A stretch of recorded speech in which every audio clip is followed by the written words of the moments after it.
This is a very brave young woman who came forward to us, and now she wants this letter that she wrote to Deshaun Watson to be read as well. She was gracious enough to give me the permission to read her letter on her behalf. Her name is Lauren Baxley. Remember her name.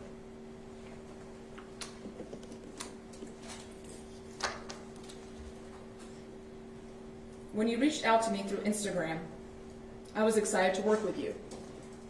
I've had the opportunity to work with many athletes, and as massage therapy is an important component to athletic performance, I took it seriously that you would entrust me with your physical recovery. You asked how long I had been a therapist, and I told you 11 years.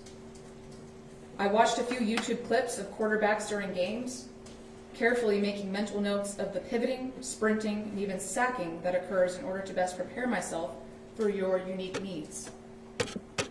When you requested a pre-consultation phone call, I was happy to oblige. You detailed a few items of concern, your privacy and areas of desired focus.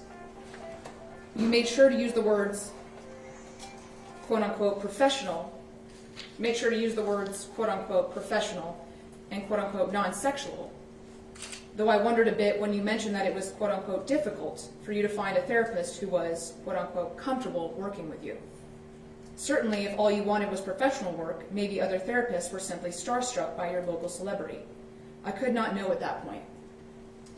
You mentioned needing extra focus in your gluteal area, which is standard for anyone, particularly an athlete who requires massive sprinting power and short bursts of speed. You texted, "We still good?" shortly before your appointment on June 2nd. I confirmed and gave you parking instructions while you repeated your privacy concerns. You asked again if we had privacy space. I said yes. Then you asked if you could shower before your service. I found that a little strange, but if you were coming from a training session, not abnormal. I said you could shower beforehand. When you arrived, I had you sign a consent form for massage treatment. Then I showed you the shower room and massage room, directing you to get on the massage table face down and under the sheets after your shower. I stepped out to give you privacy and space and closed the doors between us. When you confirmed that you were ready for your massage, I entered the room and was both shocked and sickened to find you completely nude, face down. Your full rear was exposed, as well as your scrotum. I quickly covered you with a hand towel as you tried to insist that you were both uncomfortable by the towel and you didn't mind being exposed. I said that I minded, and as I attempted to start the session, you clearly directed me away from a therapeutic glute massage toward your anus. Every boundary from professional and therapeutic to sexual and degrading, you crossed or attempted to cross. You insisted that I not use my knuckles or forearms, but that I use my fingers for digital stimulation, which is an ethical violation of massage practice when working in the gluteal area.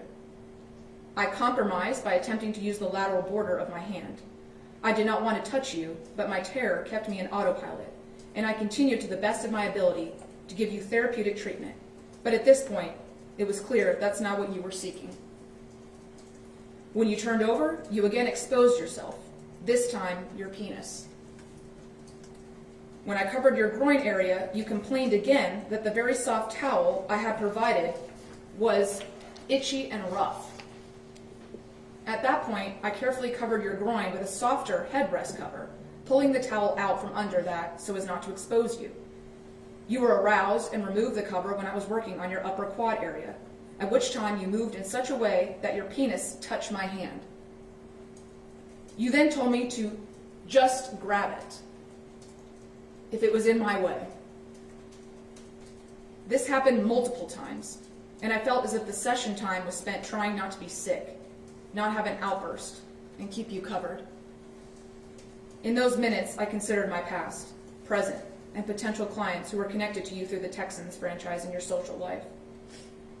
With your millions of fans and followers, with your resources and income, I felt both powerless and trapped. My work contract with my building was tied to my lease, and at the snap of your fingers, I knew my good reputation, my home, and my career might be lost. Other than my massage license, I had very little education to fall back on in hopes of finding supportive income. My anger and disgust burned within me, both at you and at myself. My false sense of shame in the way I had been cornered did not sit well with my outspoken nature against abuse of any kind. I have been angry at you for so many reasons since that day in June. I am furious that the talented and hardworking young black man that gave so many children inspiration is nothing more than a predator with power. I am heartbroken for your family, for your loved ones, for those coming to terms with the fact that your charitable work and good guy persona are nothing more than a meticulously designed facade to keep your victims silent and second-guessing themselves. How can such a good man do such terrible things, and with frequency and total disregard for his abuse victims? You are not a good man. Anything good that you have done is poisoned by your true nature. Maybe you suffered abuse yourself in the past, and maybe you have genuinely attempted to convince yourself as much as us, your victims, and the general public that you are without fault. Maybe you need intensive and professional long-term help. But that does not humanize you or the terrors you have inflicted upon countless powerless women.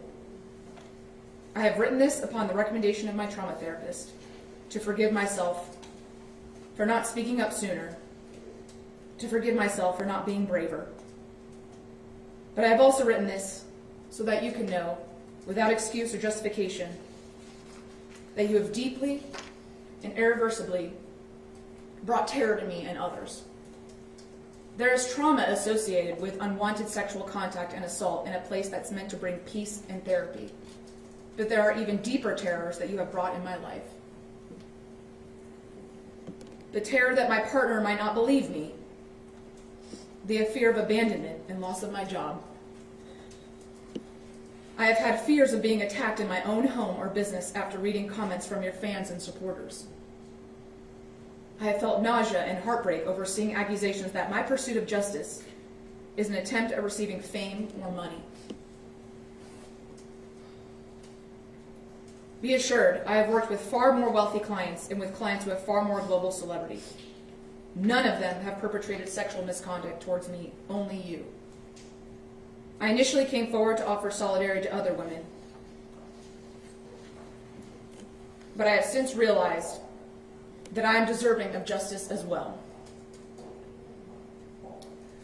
I hope the court of law brings that justice, and that you're stripped of both your power and ability to hurt more women, and that you undergo intensive therapy. Lauren Baxley.